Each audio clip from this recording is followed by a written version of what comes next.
Ну а из-за последствий паводка по республике ЕГЭ в некоторых районах Якутии может оказаться под угрозой срыва. В 8 районах есть проблема с интернетом. Каких улусов это касается? Как будут выходить из ситуации, чтобы выпускники нормально сдали экзамены? Рассказывает Анастасия Кобузева. В республике в этом году более 8,5 тысяч человек подали заявление на участие в ЕГЭ. Всего будут задействованы более 200 пунктов проведения экзаменов. Но, к сожалению, не во всех уголках республики они проходят в штатном режиме. Сейчас в экстренном порядке проводит Алексей Прокопьевич заседание межведомственной комиссии по подготовке и проведению единого госэкзамена с тем, чтобы решить вопросы по завтрашнему дню.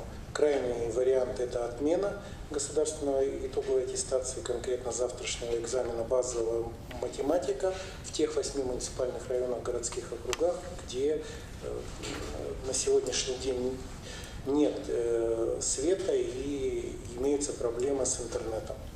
Так, в Усть-Майском районе проблему с перебоями интернета решают кардинально. Из пострадавших от паводка Кюбцев и Эльдикана уже эвакуировано 33 учащихся. Ребята сдают ЕГЭ и АГЭ.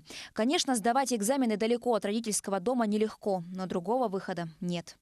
Самое худшее уже прошло, так что остались мелочи. Но мы постараемся справиться, постараемся не подвести наших учителей, которые нас готовят.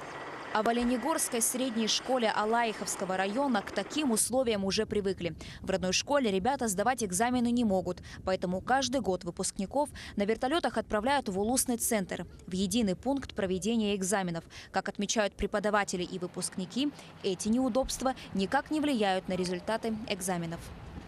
Сдаю базовую алгебру, русский язык, профильную математику и физику. Хочу учиться на Маркшейдера.